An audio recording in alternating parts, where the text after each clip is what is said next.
The King and the Beggar, dedicated to Nancy Moreno and Angelita. Thank you for your love and friendship unconditional. There was once a rich and powerful man who lived in a great castle. The man had 300 servants and he liked to wear the best clothes, embroidered with satin and gold thread. His name was Manuel, the powerful one. Besides, he was known to be of very bad character, because to anyone who did not comply with his orders, he sent him to imprison in bread and water. One day he sent for one of his most loyal soldiers and told him, "Go to the streets of the kingdom with the army and bring all the people who do not wear satin, sweets, and gold embroidery," said the king. The soldier looked at the frightened king, but did not say anything to such an unjust order for fear that the king would lock him in prison, and replied, "We will bring before your majesty." The king boasted to the people of his court and said, "In my kingdom there are no badly dressed people with bad manners." The soldier toured the roads and regions of the kingdom. As they walked they met poor and sick people. The king had been so concerned with wearing satin dresses and wool embroidery and had forgotten that the peasants of his kingdom had many needs. After the journey, the soldier arrived at the castle with so many people that the prisoners did not fit in the cells. Despite this, the king behaved with greater arrogance and said, "In this kingdom only those who dress and behave the way the king does should remain." Among the people who were in the dungeon, there was a very humble man. He was barefoot, and on his chest he wore a chain with a cross. He was a quiet person who prayed day and night and thanked God for the bread and water offered. He had a great spirit and he liked to help other people in the dungeon.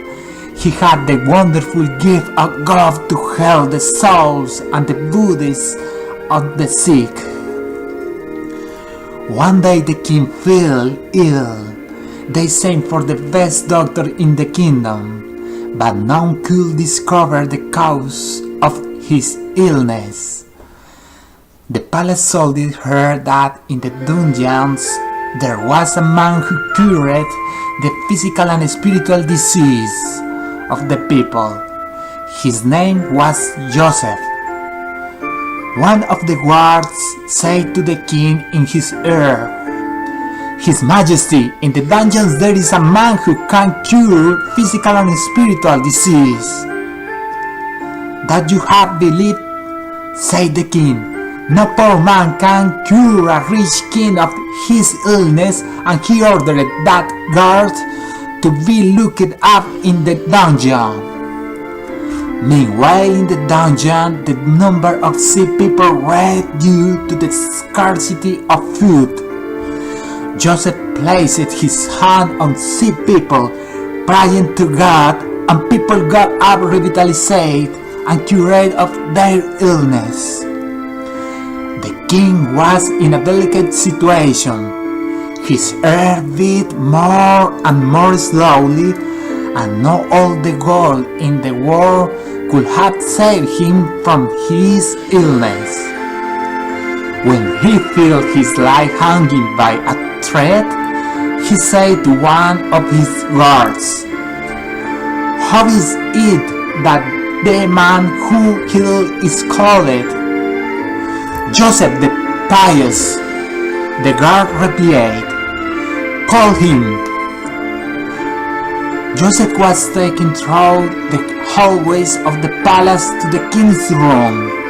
The king, with an arrogant look, inspected him up and down and said, "If you tell me what disease I suffer and cure me, I release you." Joseph replied, "From before I was born, I am free person in God." The king looked at him out of the corner of his eye and said, "You know, I have heard that you can help people, but I realize that you are an arrogant person. If be me outside, you will be locked in prison for life. You cannot lock me up. God made me a free human being. Well, stop being silly and tell me what illness I suffer and cure me, otherwise I will lock you for life."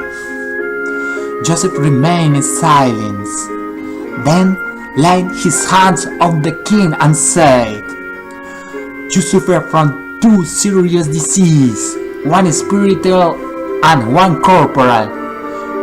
Which?" said the king. "You are a proud and indolent person and do not move before the suffering of the people.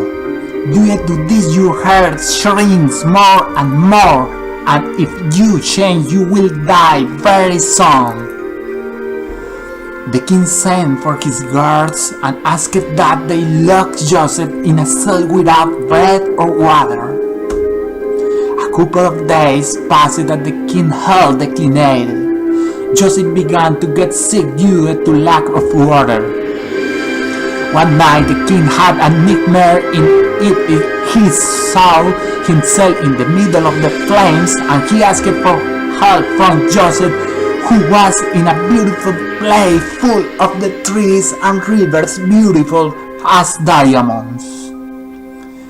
The king woke up in fear and immediately sent for Joseph and said, "How can I cure myself of such horrible disease?" The king inquired, "Give all the rich that you have to the poor, and do you hurt, give rob, and you will have a place in paradise where the rich are not finished or exhausted." The king finally realized his pride and began to murmur, "Free the poor from the dungeons of the palace and gave each of them their wealth." The king asked Joseph to be his counselor. Joseph accepted, and from that day that kingdom is the most prosperous because God's laws dwell in him. The end.